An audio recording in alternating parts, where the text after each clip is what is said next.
Diriwayatkan oleh Imam Ahmad bin Hanbal dalam musnadnya bahwa ada seorang laki-laki yang bernama Nuaiman. Ini Nuaiman, di kehidupan Rasul sallallahu alaihi wasallam ada orang yang seperti itu gitu. Orang yang sering minum minuman keras. Rasulullah SAW marah, murka. Rasulullah kalau yang berhubungan dengan Rasulullah tidak marah. Tapi kalau sudah berhubungan dengan agama, Rasulullah SAW adalah orang yang paling marah, orang yang paling istiqamah di dalam kebenaran. Maka Rasulullah panggil Nuaiman, apa yang kau lakukan? Dia katakan, aku minum minuman keras ya Rasulullah. Rasulullah cambuk dia. Kemudian dia bertobat kepada Allah. Kemudian ketahuan lagi minum. Kemudian dicambuk lagi oleh Rasulullah SAW, sehingga sebagian sahabat memukul dia dengan pukulan yang banyak. Sehingga apa yang berlaku? Sebagian sahabat mengatakan, la'natullahi ala Nuaiman. Semoga Allah melaknat Nuaiman. Dia mempermainkan Rasulullah. Dia bilang sudah mau taubat tapi minum lagi. Dia bilang sudah mau taubat tapi minum lagi. Maka Rasulullah SAW mengatakan, la tal'anuh fa innahu yuhibbullah wa rasulah. Kata Rasulullah, jangan kamu laknat Nuaiman, karena dia itu cinta sama Allah, cinta sama Rasulnya. Dalam riwayat dia dicintai Allah dan dicintai oleh Rasulnya Muhammad sallallahu alaihi wasallam. Ibn Majah menceritakan bahwa Nuaiman ini pernah suatu waktu diajak oleh Sayyidina Abu Bakar pergi ke negeri Syam. Negeri Syam itu di mana? Seperti yang diceritakan tadi, antara daerah Suriah, Lebanon, Yordania, kemudian Palestina, daerah seperti itu. Umumnya orang Quraisy pada masa itu mereka memiliki rihlah berdagang, membeli dagangan ke Syam, kemudian dijual lagi di kota Makkah. Ketika itu Rasulullah SAW didatangi Abu Bakar. Sayyidina Abu Bakar mengatakan kepada Rasulullah, ya Rasulullah, saya mau izin ya Rasulullah. Mau apa? Saya mau ajak dua sahabat kamu ini ikut berdagang ya Rasulullah. Siapa kata Rasulullah? Nuaiman. Kata Rasulullah, Nuaiman kamu mau ajak? Mau ngapain? Biar seru-seruan aja ya Rasulullah. Kata Rasulullah, saya izinkan kamu bawa Nuaiman. Ketika itu Sayyidina Abu Bakar membawa Nuaiman sama satu sahabat namanya Suwaibid ibn Harmalah. Siapa namanya? Suwaibid ibn Harmalah. Ini sahabat Rasulullah SAW yang memiliki sifat yang berbeda-beda. Kalau Nuaiman ini aneh. Pernah Rasulullah SAW dibawain makanan banyak, dikasih Rasulullah, dikasih sahabat semua. Semuanya sudah makan, tiba-tiba si Nuaiman ini, sahabat Nabi Nuaiman mengatakan kepada Rasulullah, ya Rasulullah, ini yang penjualnya, tolong kau yang bayar ya Rasulullah. Makanan udah habis. Makanan udah habis. Rasulullah SAW bingung, saya yang bayar. Akhirnya Rasulullah katakan kepada sahabat, ayo keluarkan uang, kita patungan, kita bayar. Rasulullah aja dimainin, apalagi kita orang. Sallu ala Nabi Muhammad. Nuaiman diajak Sayyidina Abu Bakar. Kata Rasulullah SAW, benar kamu mau ajak Nuaiman? Iya ya Rasulullah. Diajaklah.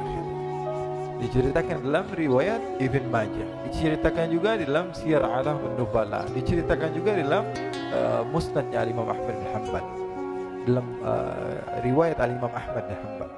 Maka diceritakan Nuaiman diajak oleh Sayyidina Abu Bakar. Sesampainya di negeri Syam, semua dibagi tugas. Fulan bin Fulan kerjaannya ini, Fulan bin Fulan kerjaannya ini, semua memiliki kerjaan. Nuaiman tanya, wahai Abu Bakar, kerjaannya saya apa wahai Abu Bakar? Kata Sayyidina Abu Bakar, kamu mau ngapain terserah kamu wahai Nuaiman. Yang penting kamu ikut saya kan. Kemudian satu di antara mereka namanya Suwaibid ibn Harmalah ditanya oleh Sayyidina Abu Bakar, wahai Suwaibid, kamu mau kerjaan apa? Kata Suwaibid, terserah kamu wahai Abu Bakar. Kata Sayyidina Abu Bakar, kamu menjaga makanan, karena saya tahu kamu ini adalah orang yang senantiasa menjaga amanah. Suwaibid ini kalau disuruh maju dia maju, disuruh mundur dia mundur, disuruh ke kanan dia ke kanan, disuruh ke kiri dia ke kiri. Orang yang ikut aja. Kalau Nuaiman beda, disuruh maju dia ke belakang, kasih sen kanan ke kiri belok. Nuaiman itu orang yang berbeda.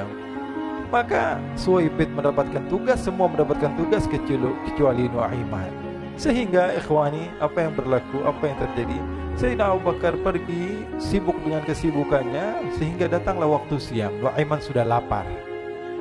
Nuaiman cari makanan. Dia nggak punya uang, diajak Sayyidina Abu Bakar tapi tidak diberikan uang. Sehingga dia cari-cari makanan. Dia tahu Suwaibid yang jaga makanan, dikatakan, wahai Suwaibid, saya mau makan, berikan kepada saya satu roti saja. Yang terpenting apa? Saya makan sekarang, saya sudah lapar. Kata Suwaibid, ya Allah Nuaiman, kita tunggu Abu Bakar saja sehingga dia datang, karena ini amanat. Amanat dari Abu Bakar, saya tidak boleh berikan kepada siapapun kecuali atas izin Abu Bakar. Kata Nuaiman, kasih saya makanan, kalau tidak saya bikin masalah sama kamu. Merah wajahnya Suwaibid, karena dia tahu jangankan saya, Rasulullah aja dimainin. Bingung, apa yang harus saya lakukan? Akhirnya Nuaiman bilang, gampangannya aja, kata Nuaiman, kamu kasih saya makanan, atau kalau tidak saya bikin masalah sama kamu. Bingung Suwaibid, pikir panjang. Setelah itu dia katakan, ya sudah Nuaiman, saya tetap mau jaga amanah Abu Bakar, karena saya takut ini adalah perintahnya Allah, perintahnya Rasulullah sallallahu alaihi wasallam, dan perintah daripada Abu Bakar sahabatnya Nabi. Kata Nuaiman, kalau memang begitu kamu maunya, ya sudah, berarti kamu ngajakin berantem sama saya. Nuaiman pergi ke pasar. Dia cari-cari tempat penjualan hamba sahaya. Dia lihat-lihat beberapa hamba sahaya. Ini berapa harganya? Ini katanya 10 qalanis. Ini berapa? Ini harganya hitungan orang zaman dahulu. Kita sih hitung seperti dirham, berapa ratus dirham gitu. 200 dirham. Yang ini berapa? 300 dirham. Yang ini berapa harga hamba sahaya? 300 dirham. Harganya antara 300, 200 sampai 100. Kemudian Nuaiman mengatakan kepada penjual hamba sahaya tersebut, saya punya juga hamba sahaya, tapi saya jual cuma 20 dirham saja, murah. Katanya, apa benar ada hamba saya harganya segitu? Iya, karena dia punya aib, ada kekurangan. Apa? Nanti kalau kalian tangkap, dia bakalan teriak, saya ini bukan hamba sahaya, tapi orang merdeka. Akhirnya semua orang berkumpul mau beli. Ini Nuaiman sama Nuaiman diajak ke Suwaibid bin Harmalah tadi. Kata Nuaiman, itu ada orang yang berdiri sedang menjaga makanan, itu hamba sahaya saya, tangkap saja.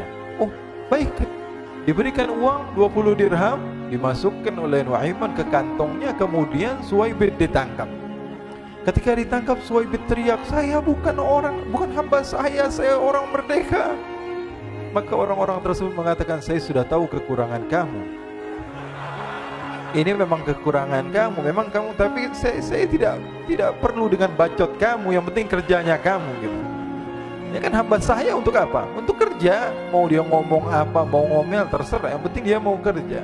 Akhirnya ditangkaplah Suwaibid dan dijual di pasar. Nuaiman punya uang banyak ini. Dia beli makanan, dia beli minuman, dia beli hadiah buat Rasulullah. Dia beli macam-macam di negeri Syam ini. Waktu itu adalah superpower, adidaya Romawi. Pada masa itu semua barang mahal, tapi Nuaiman banyak uangnya. Dia belanja ini, belanja itu, sehingga Sayyidina Abu Bakar pun pulang. Ketika Sayyidina Abu Bakar pulang, Sayyidina Abu Bakar cari, mana ini Suwaibid? Kita semua sudah lapar. Kata Nuaiman dengan mudahnya dia mengatakan, sudah saya jual wahai Abu Bakar.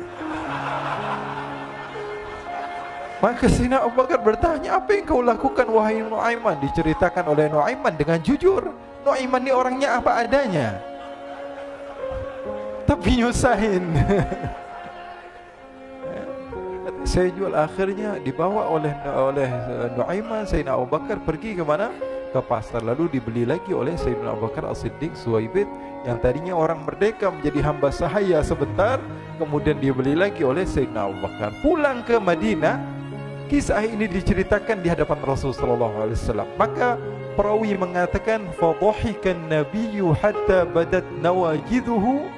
Ketika diceritakan kisah Nuaiman tersebut dengan Suwaibid, Rasulullah tertawa sejadi-jadinya sehingga gigi geraham Rasulullah SAW nampak di wajah mata para sahabat. Sehingga perawi lain mengatakan, 1 tahun berlalu Rasulullah, setiap ada tamu yang datang kepada Rasulullah akan ceritakan kisah Nuaiman menjual Suwaibid tersebut. Jadi ada ikhwani, jangan kalian kira Rasulullah SAW itu hidup di satu masa sahabat-sahabatnya itu seperti ustadz-ustadz yang khusyuk, yang kayak Habib bin Anis ini banyak. Bahkan ikhwani, mungkin di akhir karena masa yang sudah habis, pernah suatu waktu Rasulullah SAW didatangi ashraf, delegasi dari beberapa negara yang ingin mengenal apa itu agama Islam. Sehingga mereka datang ke rumah Rasulullah SAW membawa unta, kendaraan yang ketika itu kendaraan yang paling mahal mereka miliki. Itu untanya yang paling mewah. Diikat di depan rumah Rasulullah SAW. Tamunya pun masuk, duduk bersama Rasulullah SAW. Di depan rumah Rasulullah SAW ada beberapa sahabat. Ada Sayyidina Hamzah. Kalian tahu Sayyidina Hamzah adalah orang yang pemberani. Ada Sayyidina Umar. Kalian tahu Sayyidina Umar adalah orang yang pemberani. Ada Sayyidina Ali bin Abi Thalib. Ada Sayyidina Sa'ad bin Abi Waqqas. 4 sahabat ini lagi nongkrong gitu depan rumahnya Rasulullah SAW, berjaga sebelum Allah Subhanahu wa taala turunkan ayat wallahu ya'simuka minan nas. Ketika mereka sedang asyik duduk, tiba-tiba Nuaiman datang. Ini Nuaiman kalau datang pasti bikin sesuatu yang aneh. Bahkan dikatakan tidaklah Rasulullah SAW dalam keadaan bersedih, kecuali Nuaiman datang Rasulullah akan tersenyum. Jadi sebagian sahabat itu senang kalau sudah Nuaiman datang, pasti Rasulullah bahagia. Tapi ketika itu Nuaiman datang, ingin duduk bareng-bareng Sayyidina Hamzah. Sayyidina Hamzah katakan kepada Nuaiman, bercanda begitu. Nuaiman, kamu lihat unta orang datang dari luar Arab ini. Lihat, kata Nuaiman, ini besar banget ini, badannya besar gitu. Dagingnya pasti banyak. Iya, ini kalau kita sate enak nih ntar malam. Kata Nuaiman. Kata Sayyidina Hamzah, apakah kamu berani? Kata Nuaiman, saya berani aja asal kalian gak bilang sama Rasulullah. Kata Sayyidina Hamzah, benar wahai Nuaiman, benar. Akhirnya Sayyidina Hamzah lupa masalah itu, cuma bercanda-bercanda saja. Sayyidina Hamzah lagi asik sama Sayyidina Umar, Sayyidina Ali. Tiba-tiba apa? Ternyata ketika dia melihat unta tersebut sudah pisah antara kepala sama badannya. Nuaiman mengatakan, wahai Hamzah, ini unta saya sudah potong, saya mau pergi sebentar. Kalau Rasulullah cari saya, tolong jangan beritahu di mana saya. Nanti kalau keadaan sudah aman, mari kita nyate bareng-barengan. Ini ada yang seperti itu di zaman Rasulullah SAW. Maka dia pun berlari dan berlari mencari satu tempat supaya Rasulullah SAW dia selamat daripada Rasulullah SAW. Sehingga Sayyidina Hamzah bingung, ini kalau Rasulullah keluar gimana? Ada Hamzah Asadullah, ada Ali bin Abi Thalib, ada Umar, gak bisa jaga kendaraannya tamunya Rasulullah Sallallahu Alaihi Wasallam.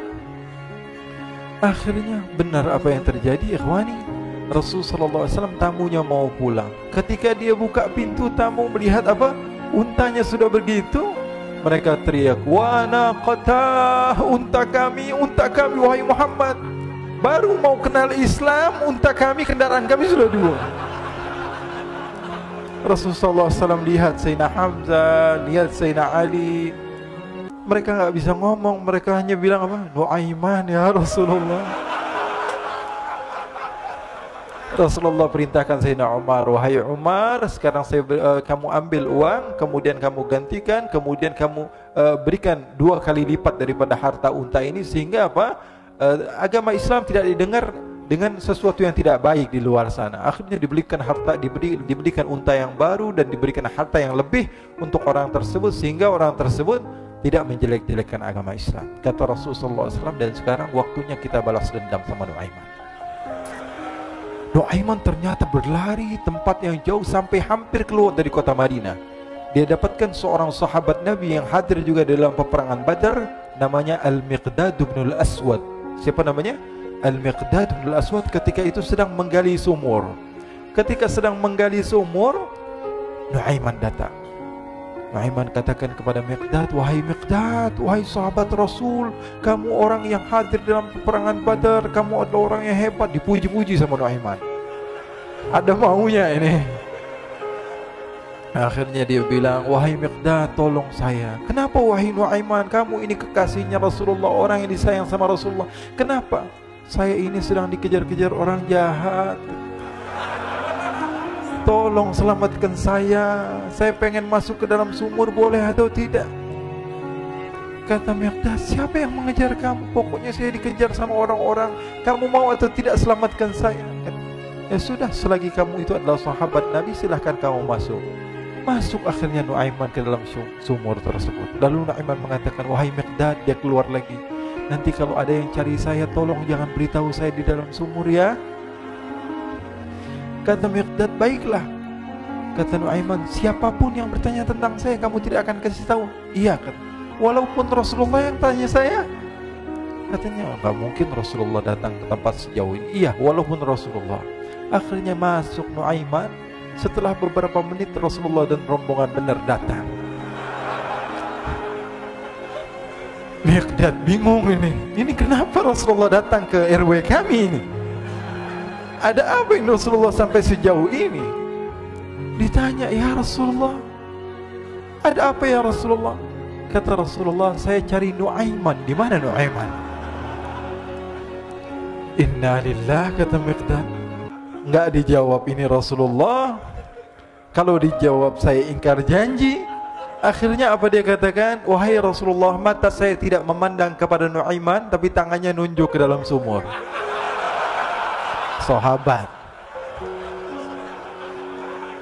Apa dia bilang? Mata saya tidak melihat kepada Nuaiman, tapi tangannya nunjuk ke sumur. Akhirnya dibuka sama Rasulullah, Nuaiman muncul. Kata Rasulullah, Nuaiman, kamu bikin malu saya, wahai Nuaiman. Ya Rasulullah, yang bersalah bukan saya, tapi orang yang mencari saya bersama kamu ya Rasulullah. Akhirnya Rasulullah nengok siapa, ternyata Nuaiman sudah lari kabur. Sallu ala Nabi Muhammad. Kisah-kisah seperti ini sebenarnya banyak sekali ya. Ini menunjukkan kepada kita bahwa kehidupan Rasulullah itu begitu indah. Rasulullah SAW, kalau kamu mau menjadi orang yang baik, contoh Rasulullah. Mau menjadi bapak yang baik, contoh Rasulullah. Mau menjadi pemimpin peperangan yang baik, Rasulullah. Mau menjadi murid yang terbaik, contoh Rasulullah. Bagaimana akhlak Rasulullah. Mau menjadi suami yang baik, contoh Rasulullah. Dalam segala hal, apapun itu Rasulullah SAW adalah makhluk yang paling terbaik.